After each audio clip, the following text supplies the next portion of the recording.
现实世界太纷杂，不如让我们换个世界看看。你好朋友，我是幻视领航员阿寿，就让我们前往今天的目的地，逃出白垩纪。在浩瀚星宇之中，人类从来不是孤单的生物，即便是在人类出现之前，太空也散布了许多文明。遥远的索马里斯星正是他们的一员。在海岸边陪伴妻女的米尔是一位平凡的父亲，不过即将面临远航任务的他比旁人多了一些焦虑。本次任务为期2年，如果不是患病的女儿需要高昂的医药费，他也不想参加这样艰巨的运输任务。毕竟一旦离开女儿，就不能像现在这样教她吹口哨了，可该来的总是会来。百感交集的米尔还是踏上了自己的太空征程。寂静的深空中，除了埋伏在暗处的陨石，没有一丝温暖和惬意可言。如果不是飞船的外壳还算坚固，这样的撞击恐怕已经给米尔带来了不小的麻烦。飞船穿过大大小小的天体急速前进，为了熬过漫长的旅途，飞船被设置成了自动驾驶模式。可面对拦在飞船航迹上的陨石雨，机器并不能做出很好的判断。船员们都已进入冷冻休眠状态，为了安全起见，系统还是唤醒了飞行员米尔。睁开眼睛的米尔不敢相信自己才刚刚苏醒，便听见了风鸣的警报声。在小行星的刮蹭下，飞船陷入了剧烈颠簸，不断有飞船部件受损。无计可施的米尔只好听天由命，启动了紧急着陆程序。飞船驶向的星球对索马里斯人而言十分陌生。米尔在女儿照片的陪伴下急速坠向地面，可陨石造成的破坏已经产生了副作用，与大气层摩擦产生的高温和冲击将飞船撕成了2半。休眠的船员们全部与生命维持系统断联，奇迹最终还是没有出现。被流星雨袭击的飞船也变成了流星中的2位新成员，重重地砸向了地面。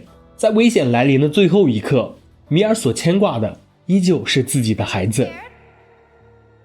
当米尔睁开眼睛时，驾驶舱已被故障灯占领，不过除了腰间插入的碎片以外，他的身体并无大碍。米尔忍痛拔出了碎片，并用医疗喷雾做了紧急处理。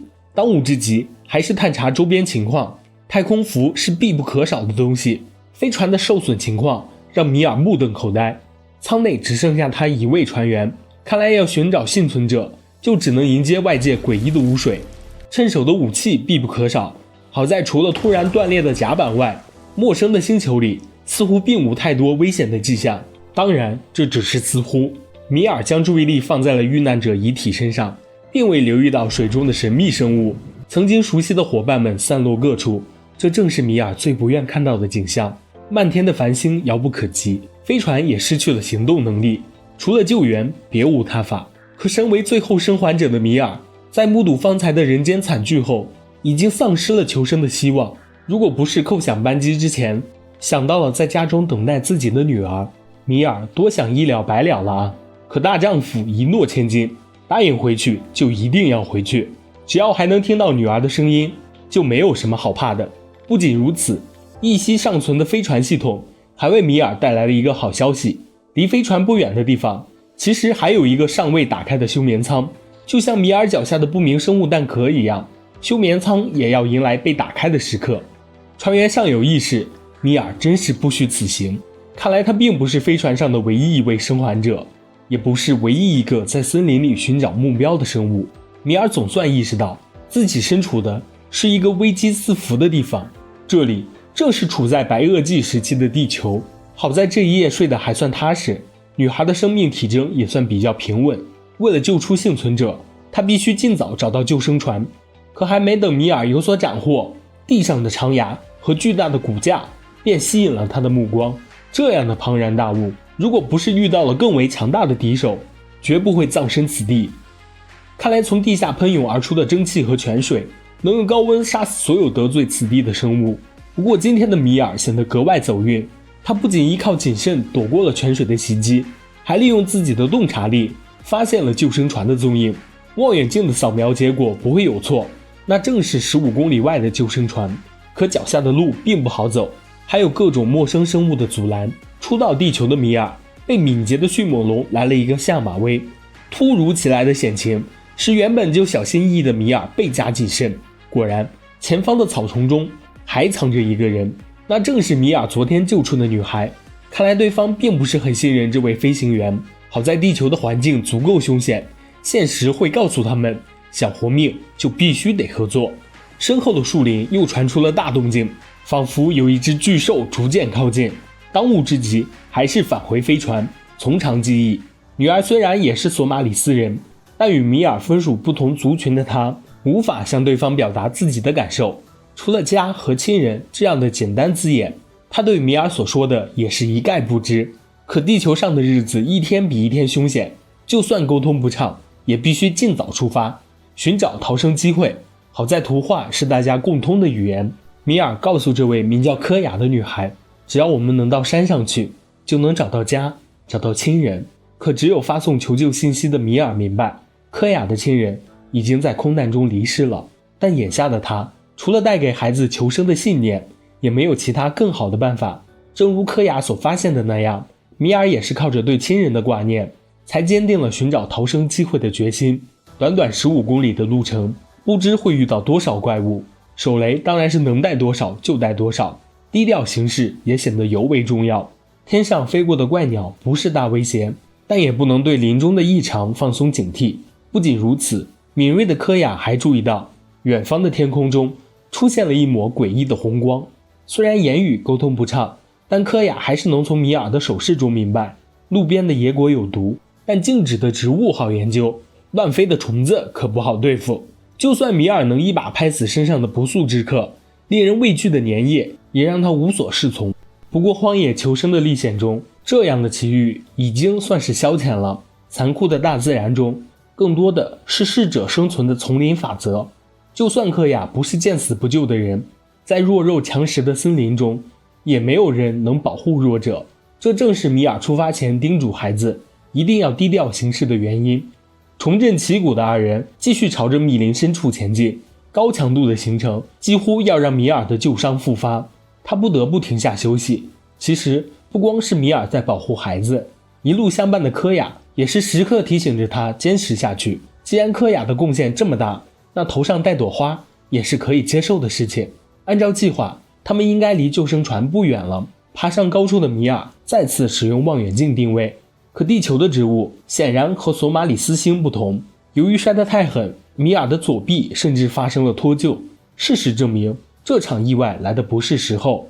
二人眼前的薄雾中已经出现了几条长长的尾巴，虽然不是什么大家伙，但也足够要了他们的命。那2排尖牙绝不是他们能受得了的。好在科雅的脚劲足够大，米尔还是赶在怪兽扑来前接上了胳膊。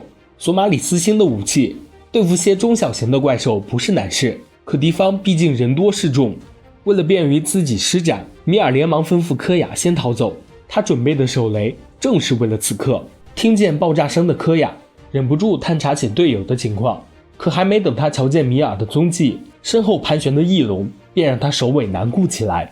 科雅似乎察觉到自己已经进入了别人的领地，此时的米尔也不好受，眼前的怪兽越打越多，甚至还有漏网之鱼，直接扑向了逃走的科雅。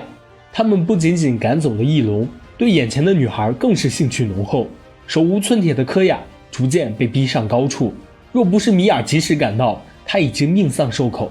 科雅虽然心有余悸，但是看到米尔挺过大难，他还是为对方感到高兴。可还没等两人松下一口气，卷土重来的怪兽便死死咬住了科雅的上衣，女孩被对方拖了个措手不及，逐渐深入了草丛腹地。好在强忍着剧痛的米尔通过鸣枪示警吓跑了怪兽，这才让惊吓过度的科雅获得了一丝喘息的机会。一路惊魂的他们确实需要休息一下了。或许是为了安抚孩子，米尔用当年教女儿的方式教会了科雅如何吹口哨。不论前方有再多危险，他们也会为了自己深爱的人坚持走下去。今晚是一个雨夜，不适合赶路。米尔准备已久的警报器总算是派上了用场，只要山洞周边有异象，警报器就会及时提醒。雨夜的他们似乎可以睡一个安稳觉了。如果科雅睡不着，女儿的影像也能够为二人催眠。出门在外的米尔经常会梦到女儿，如果不是突然警示的警报器，他或许还能多陪女儿一会儿。可起身巡视的米尔尚未意识到身边出现的异常，正包括被毒虫骚扰的科雅等他救出大难不死的女孩时，今晚的历险才刚刚开始。警报器转眼间便进入了全红状态。今晚的大 boss 正是潜伏在他们身后的霸王龙。米尔明白自己没有与之抗衡的能力，除了躲进更加深不见底的山洞，他们已经没有其他选择。功率加到满格的激光枪只能为他们创造逃生的机会。虽然下洞的体验不太好，但二人终归是逃脱了霸王龙的追击。可起身寻找出路的他们并不知道，这座山洞也不是什么无主之地。洞穴虽小，但是四通八达，米尔翻来覆去也没能找到出口。唯一的希望就是一处狭窄的缝隙，可岩壁十分坚硬，仅凭他们实在挖不出一条像样的通道。走投无路的米尔面对思念亲人的科雅，只好承认自己一直在说谎。其实飞船上仅有的2名幸存者都在山洞里，他们可能真的要永远困在这里了，除非有什么其他的工具。想到这里，米尔突然灵机一动，他们不光有铲子，还有手雷啊！果然，手雷爆炸的威力让缝隙扩大了许多。可一波未平，一波又起，还没等米尔跟上科雅的脚步，受到冲击的岩壁便发生了2次崩塌。悲愤的米尔不敢相信，自己历经千难万险救出的科雅就这样被丢在了外面。好在外界的风声听起来已经不远，只要扫清洞穴里的威胁，他就一定能追上女孩。但身居洞穴的怪兽显然比森林里的同类更为狡猾，如果不是通过扫描仪发现了身后的动静，米尔很可能就要栽在这里。可一旦失去了手中的枪，米尔也无法和怪兽抗衡太久。好在扫描仪就能发出次声波，一旦怪兽受到干扰，米尔就能等来自己想要的机会。不论身处何地，安全都是第一要务。虽然科雅暂时还没有与米尔会合，但扎进巨木里的长牙加上蕴含毒素的汁液，也是一个不错的防身选择。可不论毒牙还是长枪，都只能抵御近处的危险，远在天边的异象才是真正令人绝望的灾难。扫描仪的检测结果没错，即将来到地球的是一场灭绝性的流星雨，密布的陨石用不了半天就能给地球上的生物来一个大洗牌。米尔的时间不多了，必须尽早找到科雅。其实这样的道理，遇见异样的科雅也非常清楚，躲是躲不了一辈子的。迅猛龙的动作很快，不用技巧便难以制服。真空的树洞能够为科雅争取宝贵的思考时间。不仅如此，女孩方才的尖叫声还成功吸引了米尔的注意。如果不是一路狂奔的他误入沼泽，两人马上就能顺利会合。不出科雅所料，迅猛龙还是上当了。只要将树洞的前后两端封锁，再将手雷丢进去，穷追不舍的小兽便没有什么好怕的。正是在爆炸后的宁静中，女孩听见了米尔的呼唤。久久得不到回应的米尔几乎就要被眼前的绝境压倒。或许在陨石到来之前进入沼泽，还能走得更体面些吧。但机敏的科雅才不会如此轻易地放弃米尔。他压下的树干无疑是绝境中的救命稻草。被沼泽吞没的米尔总算抓住了希望。大难不死的他给了科雅一个大大的拥抱。可眼下的他们还不能放松，陨石雨就要来了，除了救生船谁也救不了他们。一路急行军的二人直接走到了深夜，只要攀上这最后一座山峰，就能看见救生船的踪影。绳索虽然简陋，却也是最为实用的工具。在两人的通力合作之下，吊在山崖的救生船终于等来了幸存的船员们。这是大功即将告成的时刻，也是科雅明白一切的时刻。救生船本该是整艘飞船的一部分，外面散布的废墟让科雅瞬间明白了一切。父母已经离世，他们只是在设法逃生。可欺骗女孩从来都不是米尔的真正目的。为了求生，他其实连自己都骗了。米尔的家中并没有盼望父亲归来的女儿，在他启程不久后，孩子就已离开了人世。米尔和科雅都迷恋着一个幻影，但生命的宝贵永远都是真实的。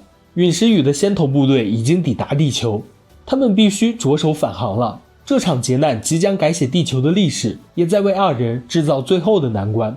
他们乘坐的救生船再次被流星击中，被撞下山崖的飞船暂停了发射程序。如果米尔无法及时苏醒，飞船就将从他们求生的希望变成一副巨大的棺材和饭盒。在陨石降临的日子里想着觅食，也就只有贪婪的霸王龙能做到了。它的利爪虽然未能突破飞船的装甲，但任由其破坏下去，飞船损坏也只是时间问题。到底是陨石先结果二人，还是霸王龙先得逞，谁也说不定。无论如何，他们不能坐以待毙。清醒过来的米尔主动充当了霸王龙的诱饵，可激光枪经过这2天的高强度使用，必须重新蓄能。眼见霸王龙还有同伴，心生惧意的米尔干脆躲藏了起来。可躲是躲不过去的，陨石不会给他们时间，霸王龙也不会放弃瓮中捉鳖的机会。灵机一动的柯雅干脆用扫描仪投放出了那位陌生的同龄人。孩子的到来不仅再度激发了米尔的斗志，还吸引了2只霸王龙的注意力。但这样做并非长久之计，总是咬不到猎物的巨兽干脆将目光转向了光源。霸王龙的转向既是对救生船的威胁，也是米尔苦等的机会。激光枪已经蓄能完毕，他盯住袭击飞船的目标，将能量全部打空。功夫不负有心人，贪婪的巨兽终于倒在了2人的眼前。可即便如此，任务也只完成了一半。发觉同伴倒下的另一头霸王龙陷入了更为残暴的状态，心急如焚的米尔当即对着柯雅喊道：“快启动飞船发射程序！”可不论女孩是否能听懂，都不会丢下这位胜似亲人的同伴。看来最后的决战就在霸王龙和米尔之间了。没有时间等激光枪蓄能了，遍体鳞伤的飞行员也跑不过穷追不舍的巨兽。眼前的高温地下泉是米尔唯一的机会，他抱着必死的决心，拼尽全力朝着主喷口冲了过去。果不其然，泉水将霸王龙烫得不轻。可仅有这一次攻击还不够，霸王龙依旧锁定着目标，米尔却再也跑不动了。就在这千钧一发之际，手持利器的柯雅突然出现，刺中了巨兽的眼睛。一股难忍的剧痛从霸王龙的头顶袭来，难以支撑的他在喷口附近踩来踩去，不堪重负的温泉总算是被彻底激怒了。这股暖流比之前的更为凶猛，在绝对高温的蒸腾下，不可一世的霸王龙总算带着残缺的身躯永远沉睡了过去。劫后余生的2人简直不敢相信自己的眼睛，他们的天终于亮了，最大的陨石也还没有落下，时间终于足够了。坐上飞船的2人启动了逃生船的发射程序，就在他们刚刚飞入云层的一刹那，主陨石便轰然降临。它将彻底改写地球的历史，改变许多生物的命运。但就算历经沧海桑田，世界也不会彻底毁灭，生命会寻找最优解。全篇完。本作是一部令我感到惊喜的科幻冒险电影。关于恐龙和穿越的影视作品很多，但像这样来到地球的白垩纪，并结合地球历史演变的情节，还真不多见。并不是一种生物战胜另一种生物，在时间的洪流下，所有人都要接受改变。看到这里的你，不知是否愿意相信，在那个恐龙横行的年代，还曾有过天外来客？欢迎在评论区说说你的看法。好的，这次的航程到这里就结束了，阿 So 要去为大家开发新航线啦，我们下个目的地再见。So